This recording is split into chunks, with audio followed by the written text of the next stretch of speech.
The shocking revelations about the California gold rush. In 1884, the discovery of the gold nuggets in Sacramento Valley triggered the California gold rush. It was one of the remarkable events that created America. The news spread very fast, and countless gold prospectors from all over the world traveled by sea and land to San Francisco. And in 1849, California territory was populated with 100,000 more or less non-native people.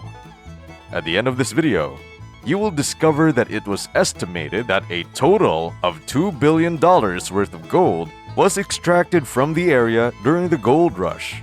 But was it worth it? So without further ado, let's go to the story. Sutter's Mill. A carpenter named James Wilson Marshall found flakes of gold in the American River at the foot of the Sierra Nevada mountains near Coloma, California. He was building a water-powered sawmill owned by John Sutter. Marshall still recalls that seeing the gold flakes made his heart thump. The Treaty of Guadalupe was signed days after Marshall discovered the gold flakes at Sutter's Mill. It ends the Mexican-American War and also left California in the hands of America.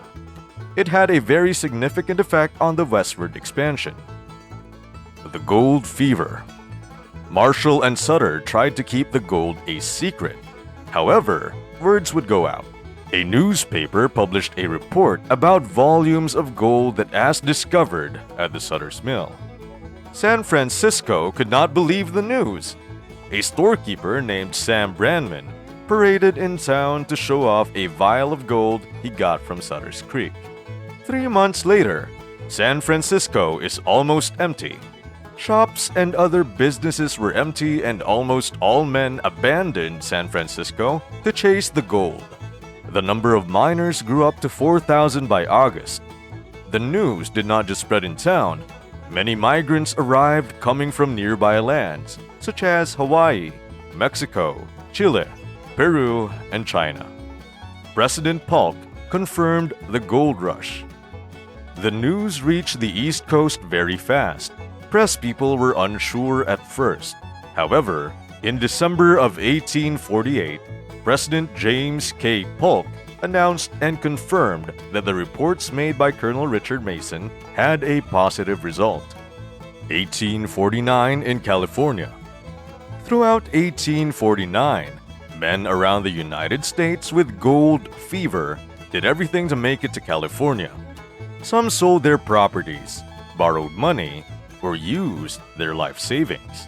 The men left their families in hope to get the wealth everyone was dreaming of. Because of this, women took over the responsibilities of taking care of and running businesses like ranches. By the end of 1849, there was an estimated 100,000 non-native population in California.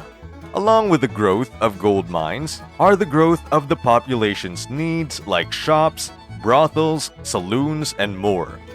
These businesses were trying to find their fortune. The overcrowding made the lawlessness of the place even wilder. Banditry was very rampant, including gambling and alcoholism. Later on, prostitution developed.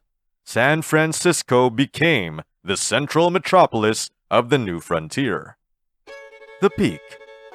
The peak of gold mining was in 1852. This year, it was believed that $81 million was dug up. However, it declined in 1857 to $45 million. The total reported gold that was dug was around $2 billion, and it made the population grow bigger, up to $380,000. The impact. The California Gold Rush made a permanent change in the landscape of California. Dams altered the course of the river, taking out water and going to the farmland. The logging industry in California was also born because of the demand to construct canals and feed boilers that ruined natural resources. Finally, in 1884, hydraulic mining was banned by the court. You have just discovered the story behind California Gold Rush. Click on the next video to discover Wild West facts.